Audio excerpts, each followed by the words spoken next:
Membangun negeri tegak berdiri untuk masa depan, memadukan dan mengembangkan keislaman, keilmuan dan keindonesiaan.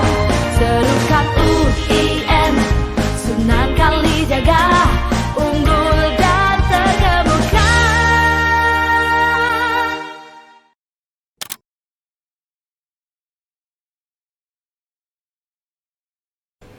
Assalamualaikum warahmatullahi wabarakatuh.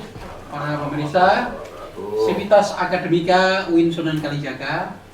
Kali ini kita bersama Bapak Kepala BPIP Kiai Haji Profesor Yudian Wahyudi, PA, MA, PhD. Ya, tentu bagi UIN Sunan Kalijaga beliau sudah tidak asing lagi ya.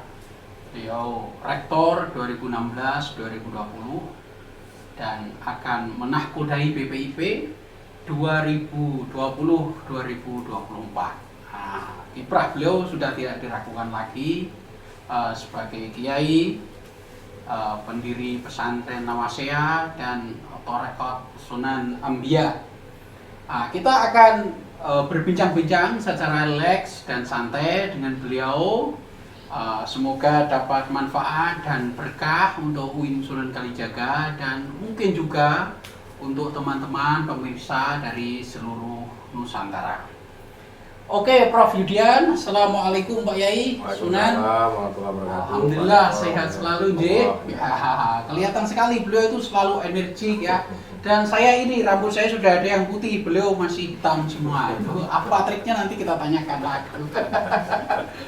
Gini, Pak Yai, saya pertama kali ingin bertanya tentang doa yang mustajab untuk keberhasilan hidup, terutama untuk para mahasiswa kita. Kira-kira apa nasihatnya?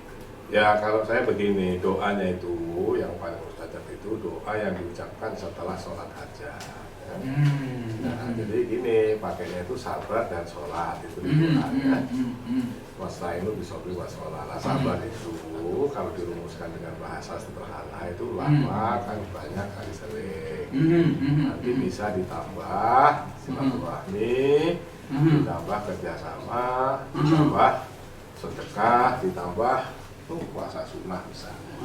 Nah, jadi satu itu sholatnya pakai sholat aja. Yang kedua, doa itu pendek, tegas dan berkali-kali. Jadi supaya dibedakan antara tahlil, tasbih dan tahmid, juga sholawat. Ini empat ini adalah ya, memuji Allah dan memuji Rasul. Ya, mendoakan Rasul. Nah, kita belum minta apa-apa. Nah, jadi kalau sholat hajat itu setelah sholat hajat mintanya pendek saja. Misalnya kalau saya tentu poin saja, karena Islam itu kan dunia majuratul akhirah. Jadi orang Islam itu harus sukses di dunia dan di akhirat. Maka doanya harus tegas, yang di dunia ini apa, yang di akhirat juga, tapi yang di dunia ini lebih penting. Maka saya mengajarkan dulu waktu sudah itu minta doa supaya alumni kita itu diangkat Allah menjadi Presiden Republik Indonesia. Amin, amin, amin. Allahumma amin. Menjadi menteri-menteri. Doa ikhlas ini pasti terkabul ini. Gitu. Nah, menjadi apa istilahnya pendiri pesantren konglomerat yang nanti dalam bahasa agama beribadah kepada Allah Subhanahu Wa Taala melalui dan di negara Pancasila. Amin. Doa itu bahasa Arabnya, kalau dibilang pendeknya itu waj'alna lil muttaqina imama. Nah, tapi imam dalam hal apa gitu. Dalam berbagai bidang. Ya, makanya ada yang minta ya terang-terangan saja minta kepada Allah. Misalnya Allah maj'alni rektor UIN Sunan Kalijaga. Amin. Itu diulang. Doanya itu habis sholat hajat. Itu yang ini yang diulang itu yang ini.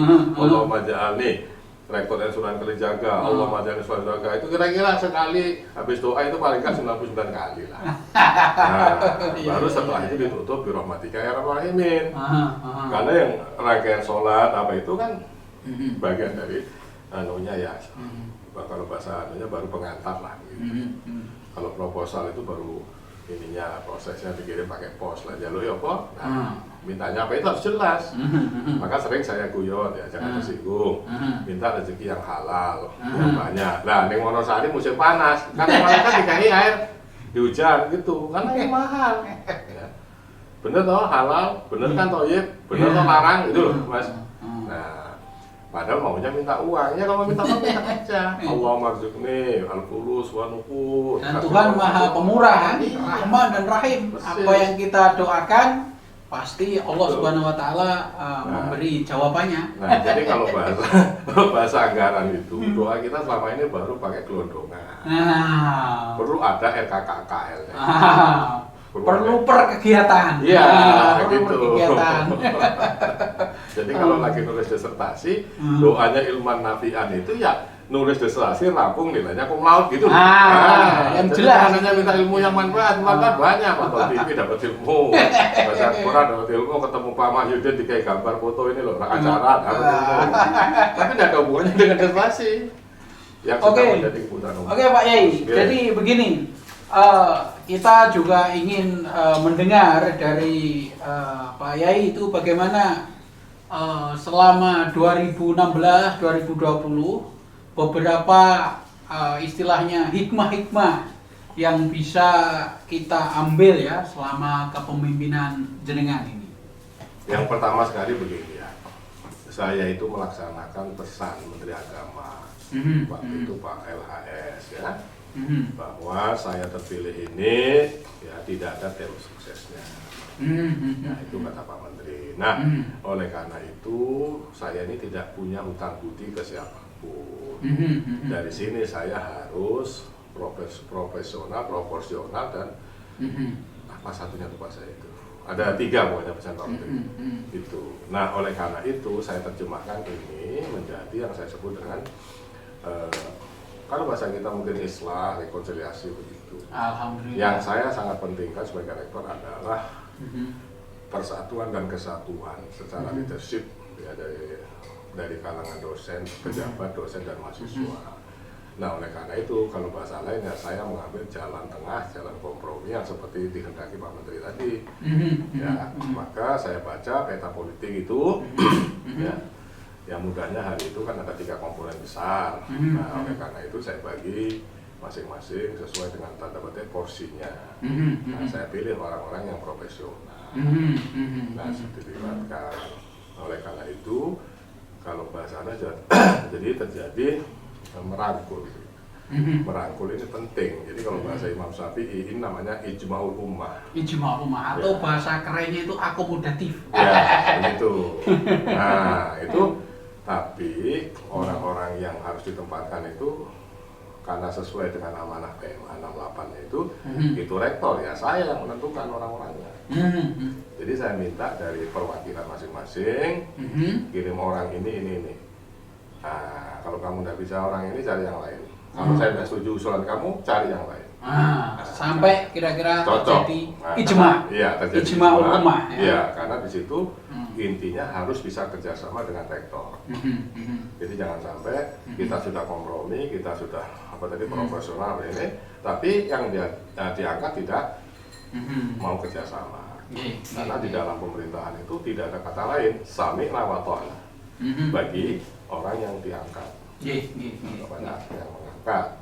Nah itu berlaku maksud saya di dalam operasi kita pun bawahan tidak boleh melawan atasan karena itu berdasarkan perjanjian kerja. Nah oleh karena itu ini saya lakukan ya formasi itu saya isi secara hati-hati. Nah, kemudian saya tindak lanjuti dengan pemasangan nama-nama gedung itu.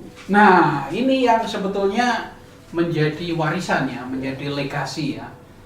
Ini sampai sekarang masih tertera jelas setiap gedung mengambil nama tokoh dan tokoh yang berbeda baik secara etnis, secara organisasi maupun masa maupun waktu ya. Ini luar biasa ini dari mulai ayahnya Pak Menteri dulu, Pak Amin Abdullah, Pak Mukti Ali, Khadijah Nasution. Nah, gender juga masuk nama-nama. Ya.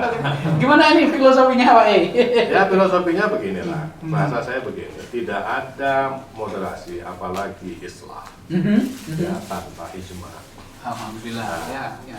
Ijma itu tidak bisa diwujudkan tanpa melibatkan semua yang terkait. Dengan kata lain, kalau kita menyerukan persatuan, kita tidak boleh mengutuk, tapi kita harus mengakui. Nah itulah pengakuan-pengakuan itu sebagai fondasinya. Jadi misalnya Pak Muhyiddin Ali dikenal sebagai tanda petik ya orang Sunan Kalijogo yang paling pintar. Ya saya taruh di perpustakaan. Era itu. Iya. Nah, Iya. saja kan Iya. ada masanya ya. Betul.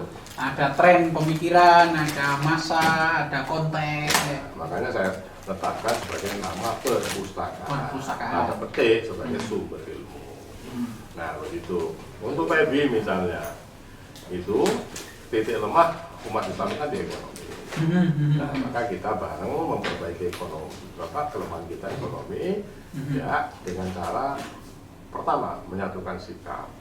Maka saya kasih nama di situ, nama tokoh Muhammadiyah, Pak Farudin, kemudian itu Pak Kiai Masum. Wah luar biasa ini. Nah itu maksudnya, lek kepengen sugih iki kudu bersatu gitu loh. Satu tangan. Pak Yai Ali Maksum sama Pak Yai A.R. Farudin dalam satu fakultas Ya. ekonomi. Nah ini luar biasa ini. Begitu. Ini filosofis ini. Ya supaya kita mengerti, kalau kita mencaci itu kita nggak menang, siapapun itu. Nah karena mohon maaf banyak umat Islam menyerukan persatuan, tapi kerjaannya mengutuk, itu nggak akan bisa. Nah, jadi kalau mau bersatu ya harus mau memberi, harus mau menghargai. Nah penghargaan ini saya lihat sangat lemah di kampus. Ya. Dan saya kira itu tidak hanya terjadi di Jogja Pak Yai ya. Ya. Pelajaran akomodasi dan menghargai para tokoh itu bisa secara skala nasional ini. Iya, Pelajaran ini. Maknanya universal kan, tinggal kita luaskan lebarkan ruang waktunya saja kan Pak. Di Jogja dari Sunan Kalijaga mau ditarik ke Kementerian Agama bisa, nanti dari Kementerian Agama mau ditarik ke se-Indonesia juga bisa. Prinsip-prinsipnya universal. Tapi dalam bahasa lainnya kita sering mengatakan think globally but act locally. Nah, contoh keadilan di lokal Sunan Kalijaga dari segi politik, akomodasi, tiga kekuatan ya seperti itu contoh. Tapi itu bisa di tempat lain diterapkan dengan penyesuaian. Ya, dalam hal ini kan secara simbol akomodasi ijma itu sudah kita dapatkan. Ini warisan yang harus kita lanjutkan ya. Ini ingin sedikit hikmah yang lain. Bagaimana secara operasional dalam hal menyeimbangkan. Nah, ini kan tetap saja setiap saat ada ya itu kesulitannya, makanya ada perbedaan. Makanya ini di dalam kalau di Islam itu ada kata sami'na wa ata'na itu. Sami'na wa ata'na. Ya, jadi setiap komponen yang terikat oleh ijma itu harus melaksanakan tugas ini seperti kesepakatan itu sendiri. Ya, nah disinilah masing-masing pejabat itu harus memahami dalam batas-batas kewenangan masing-masing di satu sisi dan ada kontrol juga di sisi lain. Ya, jadi jika ada yang sudah melewati batas, maksudnya melangkahi garis itu ya harus segera diingatkan. Sebab jika tidak nanti akan membesar atau akhirnya merusak sistem. Oke. Nah, saya ambil contoh ya yang saya temukan lagi cerita Nabi Adam itu. Jadi Nabi Adam ini kan ternyata dijatuhkan 2 kali. Nah, ada ulama yang mengatakan dosanya kecil jika dibandingkan dosa iblis, padahal dia dijatuhkan 2 kali. Masa hanya memakan buah ya? Ya, nah makan buah itu maknanya apa? Bukan makan buah, pohon bahasanya. Dako asajarota, akala asajarota, di 2 ayat yang mana.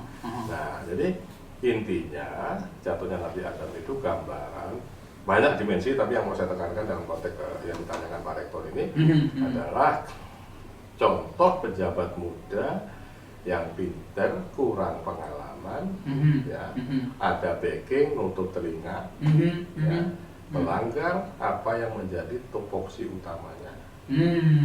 Nah, jadi kalau kita terjemahkan, uskun anta wajah usul jannah itu kalau bahasa Arabnya setelah dilantik Nabi Adam itu kalau presiden kita misalnya Pak Jokowi dari DPR masuk istana negara. Waktu min harobo dan haisusi tuma itu fasilitas ya. yang bisa dinikmati. Iya, anggaran negara dan seterusnya. Wala taqrabu wala taqrabu hadhihi Wala sajarah, taqrabu itu hadhihi maksudnya sajarah. jangan melanggar SOP. Jangan Jadi melanggar. sajarah itu tidak uhud secara literal ya, itu Bukan. metafor ya. Itu negara maksudnya. Mhm. Itu negara. Jadi Itu regulasi, ya, itu SOP, undang-undang. negara, betul. Mhm. Dan kesepakatan. Ini menarik ini. Interpretasi yang sangat kontekstual dan kekinian ini sangat menarik. Ya. Jadi ini kan cerita klasik ya, cerita di dalam Al-Qur'an ya, dan kita semua familiar bahwa di situ ada penciptaan Adam dan Adam melakukan kesalahan sehingga Adam dan Hawa dihukum karena melanggar wala taqroba ya, jangan mendekati pohon. Tetapi oleh Pak Kepala BPIP diartikan sebagai SOP, regulasi dan undang-undang. Coba kita perhatikan ya, ayatnya pendek loh, 36 sama 38. Itu menarik di situ. Ya. Nabi Adam dan istri diperintahkan untuk turun ya. Nah di situ dikatakan ba'dukum li ba'din adu walakum fil ardi mustaqarrun wa mata'un lahir. Kamu saling bermusuhan dan di bumi ada kata jannah, jadi kembali ke tempat lain, ada mustaqarrun tempat sementara ya. Ada anggaran apa istilahnya fasilitas dan tempat sementara sampai pada batas waktunya. Itu maksudnya apa? Itu maksudnya Nabi Adam itu karena melanggar dan terbukti salah, maka diperiksa. Itu proses BAP. Nah, itu kira-kira kalau bahasa rektor, itu rektornya di PLT kan dulu. PLT kan ya? Ya. Karena melanggar Ya. regulasi. Nah, terus diperiksa. Diperiksa, itu misalnya bisa jadi loh itu bisa tahanan sementara di mana, kalau di kabupaten itu kejaksaan misalnya, Polda, kejaksaan misalnya ya, atau di Kejari atau di KPK. Betul. Ya, pakai baju oranye Ya, ya, itu naudzubillah, maksudnya. ya. Itu yang dimaksud Nabi Adam telanjang itu yang pakai baju oranye itu. Iya, karena malu ya. Ya, Ya, auratnya itu ditelanjangi maksudnya secara sosial ya. ya, bukan secara fisik biologis gitu. Ya, ini sangat Nah, menarik. nanti dulu, orang sedikit lagi, biar jelas. Nah, hasil BAP-nya dibacakan. Ya. Katalah kok Adam min robihi kalimatin. Kata ba'alaihi innahu katawa birrahim. Nabi Adam menerima kalimat-kalimat ini, maksudnya hasil BAP. Hasil BAP. Nah, kamu ini terbukti toh. Nah, itu ceritanya nih, karena Nabi Adam itu tanda petik ya, tangkap tangan. Karena ketika makan itu, OTT. iya, ketika mereka makan, ya terus bilang pana ada robuhuma, itu kan langsung itu, artinya Dipanggil. ketangkep langsung gitu loh kalau bahasanya. Makanya tidak bisa dibela oleh siapapun. Nah, hasil BAP dibacakan. Perhatikan di sini yang orang Islam nggak memahami beda antara kira-kira satu agama dengan administrasi negara atau hukum, antara pribadi dengan hukum. Ya. Ada di sini. Menerima kalimat-kalimat, itu hasil BAP. Nabi Adam itu fataba alaih, artinya menerima hasil BAP, tanda tangan, berjanji tidak akan mengulang kembali kesalahannya kan. Dolamna ampusana wa ilam tafilana wa tarhamna lanakunana minal khasirin. Nah, tanda tangan. Diterima, tapi jangan salah. Belum, sebentar. Bunyinya itu gini, fataba alaih, ya. Tuhan menerima taubatnya Nabi Adam. Inna huwa tawwabur rahim, karena Tuhan itu maha penerima taubat dan maha kasih. Tapi kok tiba-tiba kulnah bitu minha jami'an. Itu ayat 38, tapi tidak ada tanda baca. Bukan apa namanya? Kata sambung. Misalnya wawu, summa atau fa. Ya. Nah, enggak ada. Langsung. Nah, kita bacakan. Kita perhatikan ya, terjemahannya kan ada. Tuhan menerima taubatnya karena dia maha taubat dan maha kasih. Tapi tidak ada apa-apa, tidak ada angin, tidak ada hujan, langsung mengatakan turunlah kamu semua dari situ, dari Al-Jannah. Semua ya, maksudnya Nabi Adam, kemudian si Hawa, istrinya, dan itu ada tim suksesnya di situ maksudnya. Sekretariat. Sekretariat, jaminan soalnya. Iya. Itu jamak, ditambah jaminan. Jadi ini investigasi official. Iya, persis. Nah, hati-hati di sini saya katakan dosanya Nabi Adam itu besar, bukan karena dibandingkan dengan dosanya iblis, tapi karena melanggar tupoksinya yang paling utama. Yaitu melanggar tadi pohon itu. Kalau bahasa kita melanggar konstitusi, melanggar SOP, melanggar peraturan perundang-undangan. Dengan kata lain, pejabat tidak boleh menjadi sang negara. Si pejabatnya loh. L'État c'est moi. Nah, Salah. boleh. Louis 14 itu. L'État c'est moi. L'État semua tidak boleh. Itu gambarannya, persis. Ya, l'État semua tidak boleh. Nggak boleh Jadi, ya. kalau bahasa lainnya, Al-Quran itu adalah agama yang berorientasi kepada risalah, bukan kepada rasul. Risalah itu pohon, rasul itu ada. Paham ya? Iya. Jadi kalimat di situ. Nah, jadi dalam Islam jika terjadi benturan antara orang dengan hukum, yang menang hukum, itu maksudnya. Maka Nabi Adam diturunkan. Nah, di sini loh perlunya para pejabat kita yang sudah disumpah jabatan oleh atasan siapapun itu, khususnya direktorat, itu tunduk kepada rektor. Nah, rektor harus tahu di sini. Itu dengan bahasa lain gini loh, kalau harus sebagai teman ya. Nabi Adam kan bisa lah itu kan teman-teman kira-kira gini nih. Ini loh, Mas, kalau kita ya, aku kira sih dukung sampai jadi ini, ya. Kan sudah saya bilang jangan gini, aku ini naik deh. Lah aku kira masalah. Lah tapi ini loh ada pengadilan. Ya aku raiso toh. Nah itu loh maksudnya. Jadi Tuhan itu sebagai bagian dari proses lepas tangan. Kenapa? Karena Adam melanggar apa yang sudah dijanjikan bersama. Ya, waqad ahidna ila Adam, panasya, malam najat lahu azman. Jadi Adam merupakan perjanjian yang telah kami buat bersama, sehingga dia tidak teguh. Kami tidak melihat dia punya keteguhan hati. Nah itu maksudnya. Makanya secara pribadi, kalau secara pribadi itu dipahami, dimaafkan, tetapi secara administrasi Konstitusi diteruskan. Nah, karena sponsor dalam konteks ini Tuhan ya, juga tidak boleh melanggar hukum. Iya. Nah, makanya katanya, nah di situ, bukan kola. Itu loh. Itu. Ya ini menarik Pak Yai. Jadi ya sebagaimana kita dengar ya bahwa ini lebih dari double movementnya Fazlur Rahman ya. Konteks masa lalu, konteks masa kini ya. Ini lebih dari itu. Ini beliau ini kebetulan bahkan sebelum periode rektorat kurang berapa bulan itu berakhir, beliau mendapatkan tanggung jawab yang jauh lebih besar, yaitu BPIP, yaitu Badan Pembinaan Ideologi Pancasila di Jakarta. Ini kan tanggung jawab yang tidak ringan. Walaupun sebetulnya ini juga kebanggaan dan ini sebagai aset UIN Sunan Kalijaga ya. Tapi bagaimanapun juga ini mengandung dua hal ya. Satu merupakan prestasi, yang kedua merupakan tanggung jawab. Tetapi sebelum ke sana, ini kira-kira bagaimana ini posisi dalam arti ini yang menjadi perbincangan adalah Pancasila kita saat ini di BPIP ini lagi digalak-galakannya karena di masyarakat kita rata-rata terutama generasi muda hampir seperti terlupakan ini. Sunan. Ya, jadi begitu Pak Rektor ya, seperti yang kita ketahui sejak reformasi itu kan Pancasila dipinggirkan. Ya, kalau bahasa lainnya terjadi depancasilaisasi. Nah, ya berbagai peraturan perundang-undangan dicabut dan seterusnya, sehingga akhirnya apa, ya, Pancasila tidak lagi dikenal. Padahal ya kita tahu falsafah negara kita itu Pancasila dan seterusnya. Ada yang dilupakan oleh, saya mau sampaikan lagi pandangan hidup ini supaya dipahami terutama oleh umat Islam ya.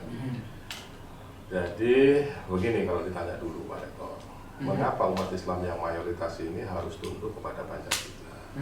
Ya, ini pertanyaan menarik. Ya, ini yang jarang bisa menjawab. Makanya terus ribut gitu. Ya, karena selalu dibenturkan dengan Quran, hadis begitu. Mana yang lebih tinggi? Ya, itu.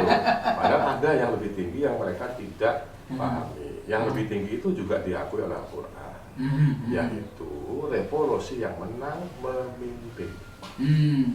Ya, nanti kalau dalam syarat khalifah itu menang tanding itu ada di situ. Salah satunya kalau terpaksa revolusi, perang gitu ya kalau terpaksa. Nah, tapi prinsipnya revolusi yang menang memimpin. Nah, Pancasila ini kan revolusi yang menang ya, proklamasi kita ini menang melawan penjajah. Maka kita berhak memimpin, artinya memiliki negara Republik Indonesia ini. Dan kita harus mentaatinya. Iya. Nah, itu kesepakatan kita lagi kan? Nah, ditambah dilegitimasi oleh hukum tertinggi Tuhan yang mengatur kehidupan bernegara. Bahasa Arab ya ijma, bahasa lainnya konsensus. Nah, jadi melawan ini bahasa hukum, melawan negara, bahasa agama, melawan Tuhan. Ya, jadi kenapa nanti salah satu jawaban, kenapa ya Al-Quran tidak pernah menyebut kata khilafah, tapi dulu pernah ada khilafah bahkan sampai pada tingkat superpower? Jawabannya sederhana, karena Nabi Muhammad ya memenuhi syarat. Yang paling utama di situ adalah revolusi yang benar. Jadi Fatu Makkah itu ternyata adalah revolusi pertama tidak berdarah dalam sejarah. Makanya Padang Pasir itu menjadi pusat peradaban bahkan kekuasaan yang hanya dalam 1 tahun kemudian 631 ya Nabi Muhammad mendapatkan pengakuan PBB. Kalau bahasa anunya Sekarangnya PBB. Kalau dulu namanya Amul Wakalah. Amul Wakalah. Itu pun tanpa diminta. Mengapa? Karena Nabi Muhammad merupakan orang pertama dalam sejarah yang mampu mewujudkan revolusi tidak berdarah. Ya, bahkan tokoh politiknya yang seharusnya itu hukuman mati itu diampuni, bahkan diberi pensiunan. Bahkan jadi tokoh anaknya. Nah, bahkan anaknya nanti, dan bahkan kakaknya Muawiyah dinikah oleh Rasul. Iya. Ummu Habibah ya kalau. Iya.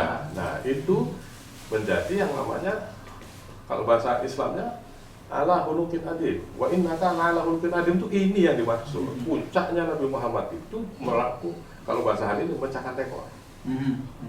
Ya. Orang yang dari dulu mau ditumpas, mau dibunuh, ternyata sekarang menang memberi pengampunan secara tidak terduga dalam sejarah apapun.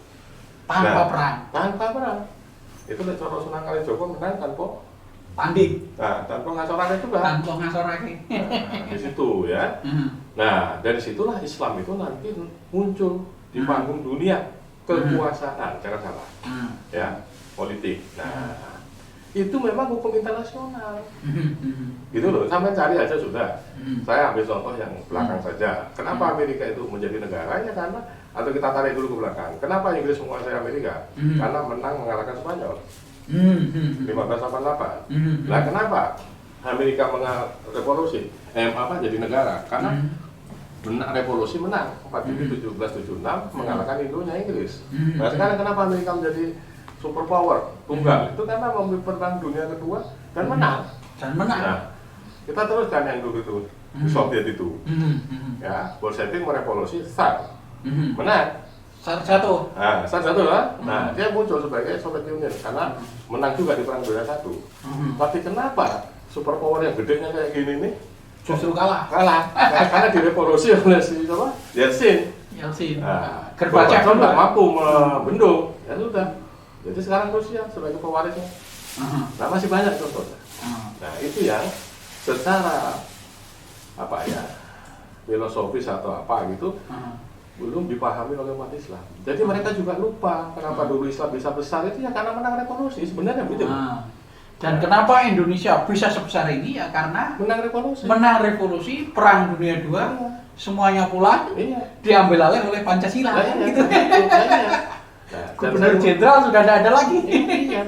Jepang sudah tidak ada lagi. Yang ada Soekarno. Ya, padahal hari itu kan sangat tidak mungkin kalau bikin teori toh. Iya ya, kita nggak punya apa-apa. Nah, ternyata berhasil. Nah, sekarang yang ada di dalam ini mayoritasnya adalah Muslim, juga sepakat negara itu negara Pancasila. Nah, jadi melawan dua teori tadi ini atau pandangan ini sama dengan melawan Tuhan kalau bahasa agama. Pasti kalah itu maksudnya itu. Dan itu hukum alam iya. Itu hukum alam. Artinya ini dalam kompetisi ini ternyata the fittest-nya ya Pancasila. Itu maksudnya. Makanya dikatakan di situ salah satu syarat menjadi the fittest itu kan menang politik apa tadi? Revolusi yang menang itu. Nah, supaya bisa menang itu nanti pakainya nama-nama kan gitu ya. Nama-nama itu. Ya. Tadi kemana tadi cerita itu setelah tadi? Nah, jadi situlah supaya orang Indonesia pada umumnya khususnya umat Islam itu paham bahwa Pancasila ini menang revolusi. Jadi kita harus tunduk gitu. Nah, tapi dalam sejarah yang kita paham ada beberapa persoalan dan seterusnya, sehingga salah satunya juga Pancasila diselewengkan, ya kan? Nah, itu. Pancasila ini kan konsep, beda dengan yang melakukan, loh. Ya, makanya perhatikan ayat yang sering saya kutip itu, hati-hati antara konsep dengan pelaku. Misalnya wa'mur bil urfi, wa'rid anil jahili. Jadi antara uruf dengan jahil itu kan ada jarak antara teori dengan fakta atau dasolan dengan dasain, ya kan? Dasainnya Pancasila ini ternyata digunakan oleh orang-orang, ya, dasolan, kemudian dasainnya menjadi penyimpangan-penyimpangan oleh tokoh-tokoh tertentu di dalam sejarah kita. Terjadilah perlawanan, sehingga yang dilawan itu bukan tokohnya yang menyimpangkan Pancasila, tapi Pancasilanya.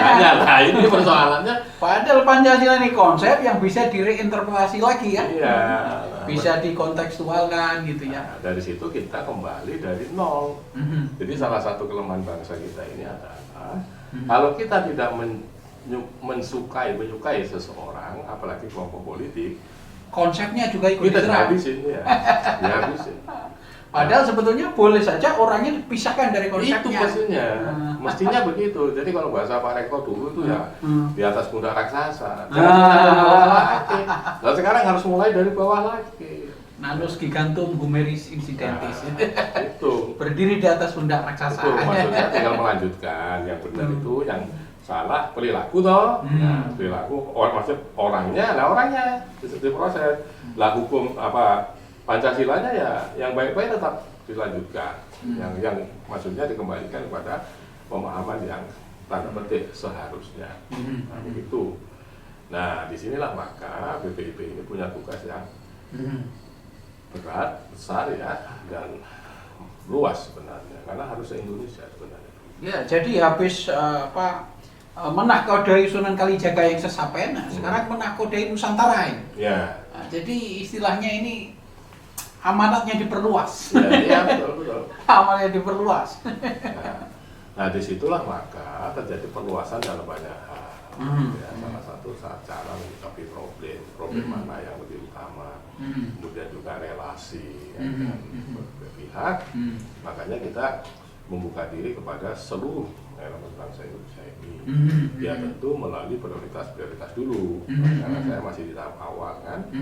Nah, jadi yang prioritas awalnya ya kementerian dan lembaga, kemudian ormas-ormas besar, perguruan tinggi, nah juga kalangan seniman, musikus, film dan sebagainya ini. Kalau bahasa lainnya pembudayaan Pancasila itu kita mengambil segmen-segmen yang selama ini kurang mendapat perhatian secara khusus. Kalau Pak Rektor setelah jadi rektor itu Pak Makin ini kan banyak menampilkan budaya itu. Nah, ini kan sebetulnya unsur yang terlupakan di dalam proses membumikan Pancasila di Indonesia. Apalagi Presiden secara khusus berpesan supaya saya fokus pada generasi milenial, dan sekarang adanya itu apa namanya itu? Milenial apa itu? Milenial. Nah, itu karena mereka ini adalah generasi yang terputus, maksudnya sejak reformasi mereka lahir sampai sekarang itu kan belum dapat pelajaran Pancasila secara baik. Nah, di sisi lain karena ada apa ini namanya IT, revolusi informatika ini, maka terjadilah ya pembanjiran aliran budaya dan sebagainya. Ya, salah satunya adalah transnasional. Nah, ini tugas yang tidak ringan ini. Tapi kalau ini berhasil akan menjadi sangat penting dalam sejarah Indonesia setelah pasca reformasi. Bagaimana mempromosikan kembali Pancasila tapi dengan kemasan yang baru dan mungkin dengan interpretasi yang baru juga. Gitu. Nah, dari situlah tadi pandangan-pandangan Sunan Kalijaga ya, Sang Sunan maksud saya, nanti kita itu banyak relevansinya. Jadi kita melihat kembali kepada apa yang dulu pernah diajarkan, dipraktekkan oleh khususnya Sunan Kalijaga. Nah, ini menarik nih. Nah, ini momentumnya pas betul di sini. Kita panggil Sunan Kalijaga ya. Betul. Bagaimana wisdomnya, bagaimana di situ. kebijaksanaan beliau. Jadi wisdomnya si Sunan Kalijaga khususnya bagi orang Islam ini dalam membumikan Pancasila itu sangat tepat gitu ya. Nah di situ ya kayak tadi ada kata-kata apa menang orang asorake, terus ngeli apa Ananging ora keli. terus apa lagi itu teh? Saya panggilnya dia detektor. Nah itu seperti itu. Tapi intinya adalah lebih mengutamakan substansi daripada kemasan. Ya. Kemasan bisa berubah, yang penting Pancasila tetap di sana. Gitu ya. Di situ. Jadi kalau bahasa Bung Karno itu api Islam, kalau bahasanya Bung Hatta filsafat negara. Itu sebenarnya. Jadi kalau Bung Karno berkomentar, jangan abunya, ya. apinya, gitu kan? Itu. Kalau kita memunguti abu nggak dapat apa-apa. Nah itu maksudnya. Kalau Bung Hatta filsafat garam, jangan filsafat gincu. Oh, substansinya, jangan kemasannya, itu sama ini. Sama juga dengan Muhammad Yamin ya. Ambillah Gajah Mada. Ya. Nah bahasa lain Bung Karno, kalau kamu jadi Muslim jangan jadi orang Arab, jadi orang Indonesia. Kalau kamu Hindu jangan jadi orang India, jadi orang Bali. Nah, itu yang dimaksud tadi. Nah di sinilah sebenarnya Pancasila itu kalau dibaca dari perspektif Islam ya dan namanya Islam Nusantara. Maksudnya Islam yang berkembang di Nusantara yang disesuaikan bukan dalam akidah dan ibadah makhluknya, tapi di dalam muamalah ya, di dalam muamalahnya, di dalam berbudaya, nah, di itu, dalam bergaul ya, bersemi, makanya berkreatif secara Nusantara. Baru nanti namanya moderasi beragama. Nah, dengan moderasi beragama maksudnya semua agama, maka Pancasila akan jaya. Karena intinya nanti kembali kepada pasal sila yang ketiga itu. Kuncinya ada di sana. Nah, disitulah kata Bhinneka Tunggal Ika itu menjadi kata kunci. Kalau dalam hati saya selalu sebut ikhtilafu ummati rahmatun. Nah itu bukan hanya sekedar perbedaan agama, bukan. Tapi kita ini memang berbeda dalam banyak hal. Misalnya saya sampai contoh yang biasa itu di dalam perbedaan lisan kamu terdapat tanda-tanda kekuasaan Allah. Apa misalnya? Saya sampai contoh saja. Kalau semua orang makan beras, nasi maksudnya, itu Indonesia tadi opo. Kan kita terjajah, kita tidak punya teknologi. Kalau dulu mereka baru nyari rempah-rempah kita kalah. Nah, kalau sekarang nyari beras apa nggak jauh? Orang-orang yang punya. Padahal tidak semua tanah cocok untuk padi. Itu tadi maksud saya. Tidak semua ada curah hujan yang cukup itu, ya. Nah, jadi ada tanda kekuasaan Allah itu salah satunya bagaimana Allah mendistribusikan makanan termasuk profesi, keyakinan dan sebagainya. Sehingga kita ini saling mengisi ya. Nah, contoh, kenapa semua orang minum air? Ya karena Tuhan sudah ngasih 2/3. Ini air kan gitu ya. 70% laut. Nah, makanya mesti cukup gitu loh maksudnya, gitu. Mesti cukup. Ya. Nah, itu satu misalnya. Sekarang kalau kita pakai dari satu baju misalnya, umpomo ini semua orang harus pakai baju putih. Nah, itu kira-kira batik mati enggak? Jadi di dalam perbedaannya itu ada rahmat. Maksudnya kita saling mengisi. Kamu butuh garam, saya bawa air. Kamu butuh batik, saya bawa putih, gitu. Ya. Kamu pemain bola, saya bawa TV, gitu. Ada yang jualan bola, ada yang jualan kaos. Itu ya? yang dimaksud. Ada yang jualan aqua. Ya. Jadi hadis itu bukan hanya dalam arti perbedaan agama, pendapat Muhammadiyah sama NU, bukan hanya begitu. Tapi dalam arti yang sesungguhnya orang per orang yang punya minat, bakat, orientasi dan seterusnya. Makanya tidak ada dua orang yang persis sama. Itu sudah cara Tuhan kalau masalahnya sunatullah untuk mengatur kehidupan ini. Nah, kita sangat beruntung punya Pancasila. Ya, yang saya ulang tadi mayoritasnya sebetulnya penggagas ini Muslim.